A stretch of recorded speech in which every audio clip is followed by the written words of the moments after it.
नमस्कार. मी प्रशांत कुलकर्णी, संचालक Gajanan accountancy classes. आज मी 11वी कॉमर्स संबंधी विषय निवडताना घेण्याची काळजी आणि त्यासंबंधी बाकी काही गोष्टी आहेत, इंग्लिश मीडियम मराठी मीडियम, त्यासंबंधी मी माहिती देणार आहे. ही माहिती आज मी पालक आणि पाल्य या दोघांनी मिळून ऐकली तर ऐकावी ह्यासाठी देत आहे. पालक वर्गाने पण ही माहिती ऐकावी. आणि आता काय झालंय, कोरोनामुळं गेले 4 महिने 10वीची परीक्षा झाल्यानंतर 4 महिने मुलं सुट्टीत आहेत. त्यांनाही वाटतं की कधी एकदा कॉलेज सुरू होईल आणि आम्ही जाऊ म्हणून. परंतु आता त्या 4 महिन्यात त्यांना कुठले कोर्सही करता आले नाही आहेत. कोर्सेस, कॉम्प्युटर कोर्सेस किंवा त्यांच्या आवडीनुसार फॅशन डिझायनिंग वगैरे कुठले बाकीचे असतील तेही करता आलेले नाही आहेत, शॉर्ट हँड टायपिंग. त्यामुळे आता त्यांना कुतूहल आहे की कधी निकाल लागतो आणि कॉलेज सुरू होतं. तरी आता 11वी कॉमर्सला जे जाण्यासाठी इच्छुक आहेत त्यांच्यासाठी मी कॉलेज कसं निवडायचं, कुठलं कॉलेज निवडायचं, मी नाव वगैरे काही सांगणार नाही आणि विषय कुठले कुठले घ्यायचे त्यासंबंधी मी बोलणार आहे. आता ज्यांना पालकवर्गाने पण हे माझं भाषण ऐका, मी जे लेक्चर देतोय ते ऐका. आता ज्यांना 10वीला 60% वर मार्क मिळतील, 60 ते 70% वरती, त्यांनी कंपल्सरी इंग्लिश मिडियम घेतलेलं बरं. कारण 10वीपर्यंत तुम्ही कसंही सेमी इंग्लिशमध्ये आहातच. त्याच्यामध्ये तुमचं इंग्लिश, अल्जेब्रा, जॉमेट्री आणि सायन्स हे इंग्लिशमध्ये झालेले असतात. मग आपल्याकडे एक दुसरे 3-4 विषय आहेत कॉमर्सला, ते इंग्लिश मिडियममध्ये असतात. मग सगळ्यांनी 60% वर जी मुलं असतील त्यांनी शक्यतो इंग्लिश मिडियम घ्याच. 1 महिना 2 महिने शब्द नवीन असल्यामुळे तुम्हाला वेगळं वाटतंय, अवघड वाटतंय, पण 1 महिन्यात तुम्ही नक्की सूट होता त्याला.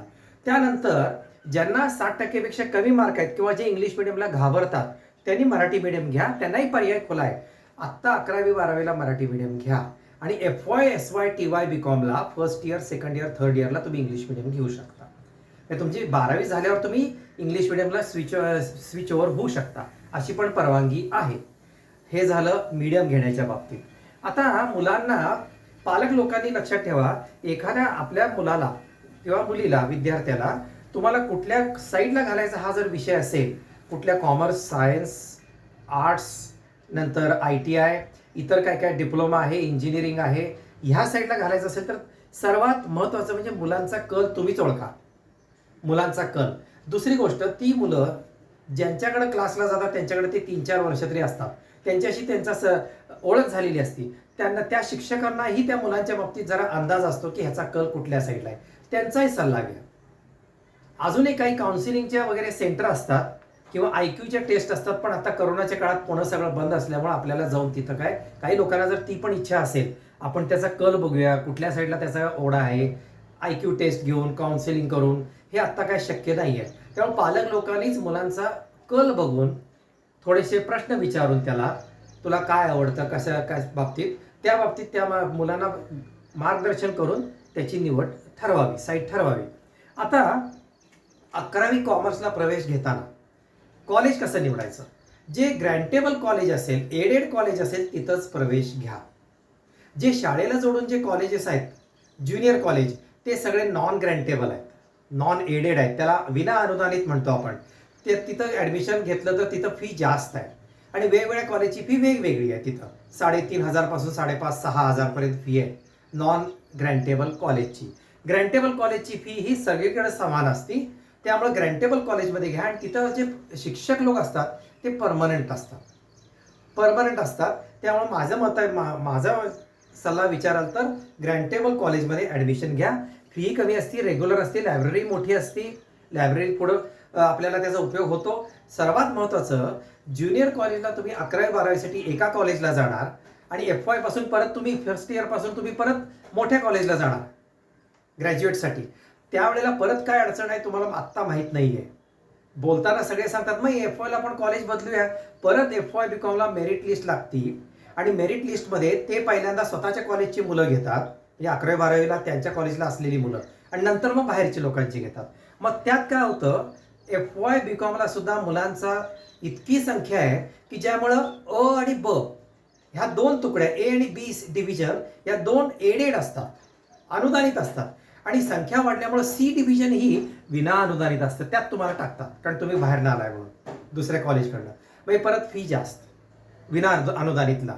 त्यामुळं एका अशा कॉलेजला ॲडमिशन घ्या की जिथं 11वी ते TY BCom ग्रॅज्युएशन होऊनच आपला मुलगा बाहेर पडेल, अशा ठिकाणी ॲडमिशन घ्या. ते एक झालं. त्याच्यानंतर दुसरी गोष्ट, आता तुम्हाला विषय कसे निवडायचे हा एक महत्त्वाचा विषय. उगीच ते कॉलेजचं जे प्रॉस्पेक्टस असतं, माहितीपत्रक, ते सगळीकडे घेऊन फिरतात मुलं. जर पालकांना जर माहीत नसेल, पालक जर आर्ट्स किंवा सायन्स बेसचे असतील तर त्यांना ते माहीत नसतंय कुठले विषय निवडायचे, उगीच सगळीकडे फिरत बसतात. अजून एक मला बोलायचं आहे, पालक वर्गांनी शेजारचा मुलगा किंवा मुलगी कुठल्या साईडला जाती त्याच्यावरनं आपल्या मुलाचा अंदाज घेऊ नका. आपल्या मुलाची कुवत, कपॅसिटी आणि त्याची आवड, त्याला काय आवडतं, निवड, त्याला त्या बाबतीत तो जास्त कशावर बोलतो, बिझनेसवर बोलतो, व्यापारावर बोलतो, मॅनेजमेंटवर बोलतो, नंतर डिबेट चांगला आहे, कम्युनिकेशन स्किल चांगला आहे, त्याच्यावरनं त्याचा निवड हे सांगा, त्याला मार्गदर्शन करा.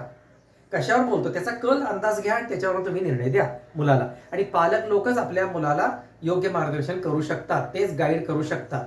हां, आता कशाबद्दल तुम्ही एखाद्या चर्चा करण्यासाठी एखाद्या सायन्सच्या माणसाकडे गेला, तो सायन्सबद्दल जास्त माहिती देणार, छान आहे, चांगला आहे. कॉमर्सच्या माणसाकडे आलात तर कॉमर्सबद्दल बोलणार. आर्ट्सबद्दल गेलात, आर्ट्सच्या माणसाकडे, किंवा एखाद्या MPSC UPSC झालेल्या माणसाला भेटायला गेलात, काय करू दे पुढं भविष्यात, तर तो त्याच्याबद्दल माहिती सांगणार.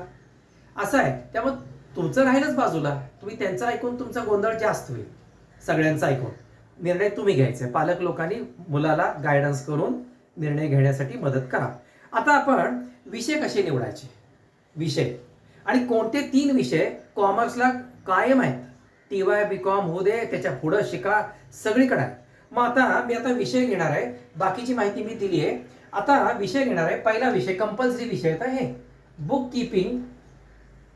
Book keeping and accountancy.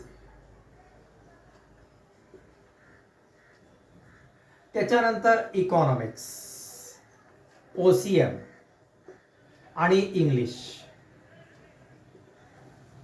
हे 4 विषय तुम्हाला 11वी आणि 12वीला कंपल्सरी आहे. बुक किपिंग अँड अकाउंटन्सी मध्ये बिझनेसचे व्यवहार येतात. सकाळी दुकान उघडल्यापासून संध्याकाळी बंद होईपर्यंत जे बिझनेसमध्ये ट्रान्झॅक्शन व्यवहार घडतात ते सगळे हिशोब, बिझनेसचे हिशोब त्याच्यामध्ये येतात. बँकेचे ट्रान्झॅक्शन पण येतात. इकॉनॉमिक्स म्हणजे अर्थशास्त्र. OCM म्हणजे व्यवस्थापन आणि management, organisation of commerce and management. आणि इंग्लिश ही लँग्वेज आहे. आता ऑप्शन विषय कोणते आहेत? ऑप्शन विषय तुम्हाला माहिती पत्रक आणल्यानंतर कोणालाही विचारायला जायची गरज नाही आहे. ह्यामध्ये माहिती देतोय त्याप्रमाणे तुम्ही डायरेक्ट कॉलेजमध्ये जाऊन ॲडमिशन घेऊ शकता किंवा ऑनलाईन सुरू होईल तिथेही घेऊ शकता. आता SP म्हणून एक विषय आहे, सेक्रेटरियल प्रॅक्टिस. त्याला मॅथ्स असतं, त्याला कोऑपरेशन असतं. आणि काही कॉलेजमध्ये जिओग्राफी असतं, भूगोल, जिओग्राफी, सहकार, सेक्रेटरियल प्रॅक्टिस म्हणजे चिटणीसाचा व्यवसाय आणि भूगोल असे विषय असतात. आता ह्यात बोलणार आहे, ऐका. ऑप्शनमध्ये ज्यांना 11वी 12वी नंतर CA किंवा 11वी 12वी असतानाच CA करायचं असेल, नक्की असेल तुमचं CA करायचं असेल, किंवा CS करायचं असेल, कुठलेही प्रोफेशनल कोर्स करायचे असतील, किंवा 12वी नंतर तुम्हाला BBA, BCA, BCS इकडं कुठंतरी जायचं असेल, बॅचलर ऑफ कॉम्प्युटर सायन्स वगैरे ॲप्लिकेशन, तर तुम्हाला मॅथ्स निवडायला पाहिजे. मॅथमॅटिक्सचा फायदा काय होतो? SY BComला स्टॅटिस्टिक्स आहे, संख्याशास्त्र, ते सोपं जातं 12वीच्या मॅथ्समुळे. 11वी 12वी दोन्हीला मॅथ्स घ्यायला पाहिजे. फार काय अवघड नाही आहे. 12वीच्या लेवलपेक्षा थोडंसं कमी आहे. 12वी सायन्स सारखंच आहे, परंतु त्यापेक्षा थोडंसं कमी आहे. तुमची इच्छा, तुम्हाला पुढं काय करायचं आहे, निर्णय आत्ताच ठरवायचा आहे. 11वीलाच तुम्हाला ठरवायचं कसं, 4 महिने वाया गेलेत. 11वीलाच ठरवायचं की आपल्याला पुढच्या 5 वर्षानंतर काय करायचं आहे. 5 वर्षात ही तुमच्या आयुष्यातली महत्त्वाची वर्ष आहेत, त्यात काय ठरवायचं आहे. माझं दुसरं एक लेक्चर, पार्ट 2चं लेक्चर एक मी देणार आहे. त्याच्यामध्ये तुम्हाला 10 ते 12 कॉमर्स नंतर आपण काय काय करू शकतो. कॉमर्स नंतर म्हणजे 11वी 12वी चालू असताना सुद्धा आणि BCom झाल्यावर सुद्धा आपण काय काय करू शकतो. तसे 12 तरी मार्ग आहेत, ते तुम्हाला पार्ट 2च्या लेक्चरमध्ये मी सांगणार आहे. आता हे विषय तुम्ही बघा कुठले निवडायचे त्यातले. त्याच्यानंतर आणखी एक लँग्वेज आहे, मराठी, हिंदी, संस्कृत, त्यानंतर IT, इन्फॉर्मेशन अँड टेक्नॉलॉजी, आणि ह्याच्या पुढे जे मी लिहिणार आहे फ्रेंच, जर्मन आणि चायनीज. हे आपल्याकडं नाही आहे. हे फ्रेंच, जर्मन आणि चायनीज ह्या लँग्वेज शिकवण्याची सोय आपल्याकडे नाही आहे. मी पुण्याचं वगैरे सांगतोय. पुण्याला वगैरे ह्यांचे कोर्सेस आहेत. ते कॉलेजलाच ह्यांनी मराठीला ऑप्शन दिलेला आहे. किंवा हे कोर्सेस तुम्ही स्वतंत्रही करू शकता. ते मी दुसऱ्या पार्ट लेक्चरमध्ये मी देतो. पार्ट 2च्या लेक्चरमध्ये देतो मी हे देणार आहे.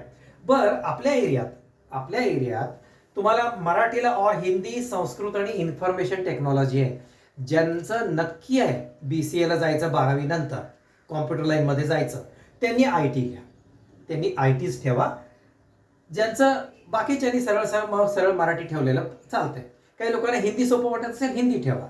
ज्यांना 10वीला संस्कृत आवडतंय, संस्कृतला चांगले मार्क आहेत, त्यांनी संस्कृतही ठेवू शकता.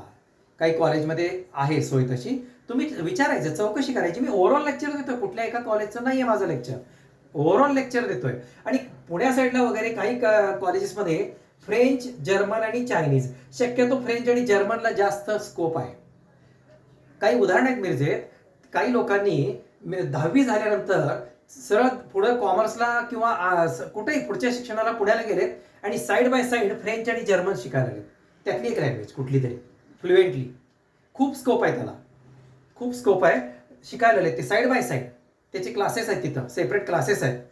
आणि त्याला एका युनिव्हर्सिटीचं सर्टिफिकेट मिळतं आहे. सर्टिफिकेटच्या अंडर आहे का, युनिव्हर्सिटीच्या अंडर आहे ते कोर्सेस. हा मार्ग सांगितला.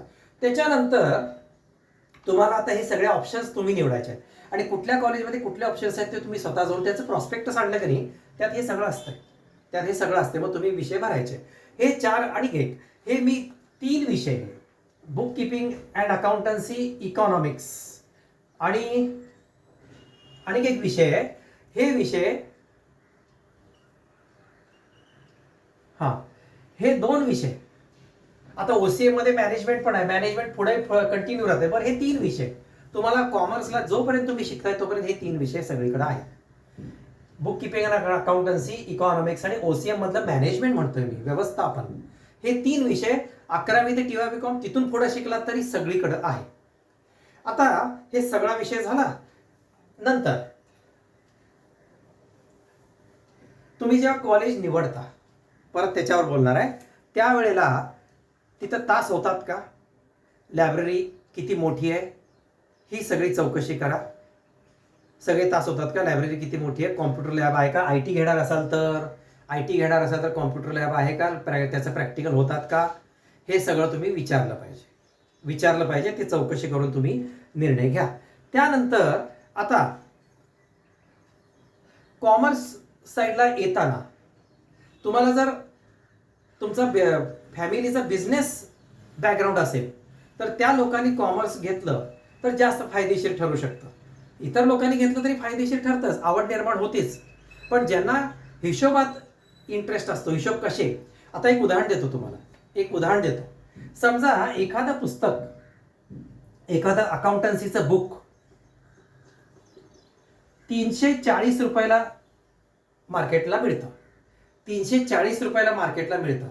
मग कोणाच्या डोक्यात येईल की 340 रुपयाला जर हे पुस्तक मिळत असेल तर त्या पुस्तकाच्या कंपनीला प्रॉफिट किती होतोय, फायदा किती होतोय, ते पुस्तक छापायचा खर्च किती आला, पुस्तकावर ते हे करतात, DTP करून घेतात, सगळं प्रिंटिंग करून घेतात, त्याचा खर्च किती आला, मग मधल्या डीलरला, एजंटला किंवा पुस्तकाच्या दुकानदाराला किती कमिशन दिलं जातं. आता मी एक पुस्तक घेतोय, 12वीसाठी एक पुस्तक घेतोय आता सध्या. त्यातनं मला 40%, जवळजवळ 35% मला डिस्काउंट देतोय तो. 35% डिस्काउंट देतोय. म्हणजे बघा, 340 रुपयाच्या पुस्तकाला 35% डिस्काउंट देतोय तो माणूस. मग मी त्याला विचारलं, दुकानदाराला तुम्ही पण एवढाच डिस्काउंट देता का? नाही, दुकानदाराचा डिस्काउंट ह्याच्यापेक्षा जास्त आहे. का बरं, असं का केलं तुम्ही? तो म्हटला की दुकानदार आमच्याकडे 2-2 लाख रुपये डिपॉझिट ठेवतात म्हणून त्यांना डिस्काउंट आम्ही जास्त देतो. आणि मला ते आता मी 12वीच्या वर्गाला ते एक टार्गेटचं पुस्तक देतो मी, ते 340 मधलं 35% ते डिस्काउंट देतात मला, इतकं. आणि दुकानदाराला त्याच्यापेक्षा जास्त. हा विचार करायचा. म्हणजे ते पुस्तक तयार व्हायला खर्च किती आला, मग त्याचा ट्रान्सपोर्टचा खर्च, त्याचा तो जो एजंट आहे त्याचं कमिशन, त्याचा पगार, हे सगळं ह्याच्यात आलं. एखादी वस्तू तयार व्हायला किती खर्च येतो. एखादी वस्तू, आता एखादा मोबाईल आहे, मोबाईल तुम्हाला दुकानदार 15,000 रुपये सांगतो. मग 15,000 मध्ये काय काय असतं त्याच्यात, त्याच्या पार्ट्सची किंमत, त्याच्या असेंब्लीची किंमत, त्यातनं प्रत्येकाचं कमिशन, त्या सगळ्या गोष्टीचा त्यात उल्लेख असतो, त्यात समावेश असतो. म्हणजे खरं सांगायचं म्हणजे 15,000चा मोबाईल हा मार्केटला येईपर्यंत 15,000 झालेला असतो. ऍक्च्युअल तो 4-5 हजारलाच तयार होतो. कारण ते सगळं प्रॉफिट वगैरे सगळ्या गोष्टी त्याच्यात येतात. मॅन्युफॅक्चरिंग कॉस्ट, प्रॉफिट, प्रत्येकाचं कमिशन, ट्रान्सपोर्ट चार्जेस, हे सगळं त्याच्यामध्ये येतं. हे झालं कॉमर्स साईडला ह्याचा विचार करायचा असतो. आणि आपण बँकेशी जे व्यवहार करतो तेही कॉमर्स साईडमध्ये येतात. बँकेत पैसे भरले, बँकेतनं पैसे काढले, एटीएम मधनं पैसे काढले, पैसे बँक ट्रान्सफर केले, हे सगळे व्यवहार आपल्या बुक किपिंग अँड अकाउंटन्सीमध्ये येतात. आता ह्याच्यामध्ये एवढी माहिती मी सांगितली आहे. आता तुम्हाला दुसऱ्या पार्ट 2च्या लेक्चरमध्ये, हे पार्ट 1चं लेक्चर आहे फक्त आपली ओळख होण्यासाठी, नंतर मी पार्ट 2चं लेक्चर देणार आहे. त्याच्यामध्ये तुम्हाला जवळजवळ 10 ते 12 कॉमर्स बीकॉमला आल्यानंतर आपल्याला स्कोप किती आहे, व्याप्ती किती आहे, त्याचं माहिती देणार आहे, डिटेल माहिती देणार आहे. मग ज्यांना जे कपॅसिटी आहे, कुवत आहे, त्याप्रमाणे तुम्ही त्या साईडला तुम्ही इंटरेस्टनी जावा. फक्त एकच सांगतो, पुढची 5 वर्ष तुम्ही आत्तापासून प्लॅन करून ठरवा की आपल्याला काय करायचं आहे. तुम्हाला आत्ता ठरलं की बीबीए आणि एमबीए करायचं आहे, आपण बीबीए आणि एमबीए करायचं आहे, तर आत्ता सुद्धा तुम्हाला मॅथ्स घेतलेलं बरं होईल. मॅथमॅटिक्समुळं लॉजिक सुधारतंय, मॅथमॅटिक्समुळं लॉजिक सुधारतंय. आणि इतकं काय अवघड नसतं. तुम्ही ते 10वीच्या लेवलचा विचार करू नका, आणि व्यवस्थित गायडन्स वगैरे मिळाला की तुम्हाला समजू शकतं. आणि ज्यांचं सेमी इंग्लिश आहे 10वीला, त्यांनी तर इंग्लिश मिडियम घ्यायलाच पाहिजे. 60% वर असतील, 1-2 महिने त्रास होतो, महिनाभर नवीन शब्द येतात त्यामुळे त्रास होतो, पण समजते सगळं. आणि नंतर तुम्हाला चॅलेंज देऊन सांगतो, 1 महिन्यानंतर तुम्हाला असं लक्षात येईल, काय नाही, प्रत्येक धडा बदलला तरी शब्द तेच आहेत, शब्द तेच इंग्लिश शब्द येत आहेत, असं लक्षात येईल. टॉपिक चेंज झाला ती वर्ड्स तेच आहेत, अर्थ वेगळा आहे पण वर्ड्स तेच मांडलेले आहेत, असं लक्षात येईल तुम्हाला इकॉनॉमिक्समध्ये. आणि ओसीमध्ये जास्त लक्षात येईल हे, ओसीमध्ये. आता ह्याच्यानंतर मला थोडी माहिती सांगायची माझ्याबद्दल, आपल्या क्लासबद्दल. आपल्या क्लासमध्ये 11वी आणि 12वीसाठी स्पेशल आणि रेग्युलर बॅच दोन्ही आहे. त्या स्पेशल बॅचमध्ये ऑल सब्जेक्ट आहेत. हे ऑल सब्जेक्ट मी टिकमार करतो बघा, इकॉनॉमिक्स, ओसीएम आणि एसपी. इकॉनॉमिक्स, ओसीएम आणि एसपी आणि अकाउंटन्सी, हे 4 सब्जेक्ट स्पेशल बॅचला आहे. आणि रेग्युलर बॅच ती दुपारी बॅच असते, त्याला फक्त मी अकाउंटन्सी शिकवतो, पण त्यावेळेला मला वेळ मिळत नाही की थिअरी शिकवायला. त्यामुळं मी स्पेशल बॅचला इकॉनॉमिक्स, ओसीएम, एसपी आणि बुक किपिंग अँड अकाउंटन्सी 4ही विषयाची सोय आहे. इंग्लिश मिडियम आणि Marathi medium, English medium, Marathi medium, 11वी 12वी दोन्हीसाठी. आणि त्याच्यानंतर आपल्याकडं तुम्ही क्लास, मी जसं कॉलेज निवडताना जरा काळजी घ्यायला सांगितली, तसं तुम्ही क्लास निवडताना सुद्धा काळजी घेणं आवश्यक आहे. जिथं वैयक्तिक लक्ष दिलं जातं, जिथं आपल्या मुलाकडे शिक्षक लक्ष देऊन त्याला विचारतात, किमान 2 दिवसातनं 1 दिवसातनं तरी त्याला वैयक्तिक विचारतात, का रे तुझं झालं का, तुला समजतंय का. काही ठिकाणी अशी परिस्थिती आहे की त्या शिक्षकाला त्या विद्यार्थ्याचं नावच माहीत नसतंय, माहीतच नसतंय, आणि महिना 15 दिवस तो विद्यार्थी त्या शिक्षकापर्यंत पोहोचतच नाही, त्या शिक्षकापर्यंत पोहोचतच नाही, असा प्रकार होतो. तुम्हाला जर वैयक्तिक लक्ष हवं असेल, व्यवस्थित अकाउंटन्सी डेव्हलप करायचं असेल, तर तुम्ही चौकशी करा सगळीकडे आणि मग प्रवेश घेऊ शकता. आमच्या बाकीच्या स्टुडंट्सना विचारा. यावर्षी आपल्या क्लासचा हायेस्ट, इथं मी ॲडव्हर्टाईज पण केली आहे, रमेश माळी 95 आणि नेहा वडगावे 95, आणि टोटल आपली 11 मुलं 85च्या वर आली. आणि सर्वसाधारण रमेश माळी तर अगदी टाकळीच आहे, अगदी ग्रामीण भागाचा आहे, द्राक्ष बागेत काम करतोय तो, देखभाल करतोय, तो मुलगा आहे, कामं करत करत अभ्यास केलेला, त्याला 95 मार्क पडलेले आहेत. नेहा वडगावे मिरजेतली आहे. एकूण असे 85 लोएस्ट आहे, तसे खाली आहेत 80च्या आसपास, 75, 77, 80, 82, पण मी 85च्या वरचे घेतलेले आहेत, त्यामुळे एवढीच नावं आलेली आहेत. ठीक आहे, ओके, थँक्यू व्हेरी मच. आता हे लेक्चर काळजीपूर्वक सर्वांनी, पालक आणि पाल्य या दोघांनी ऐका. आणि अजून जवळजवळ 1 महिना आहे, 1 महिना निकाल लागून ॲडमिशनची प्रक्रिया सुरू होऊन कॉलेज सुरू व्हायला अंदाजे 1 महिना आहे. त्यामध्ये तुम्ही निर्णय घेऊ शकता. आणि नेमकं तुम्हाला 5 वर्षात कुठल्या साईडला जायचं आहे ते आता माझं पार्ट 2ला लेक्चर येईल. त्यावेळेला तुम्हाला निश्चित ठरवता येईल. Okay, thank you very much.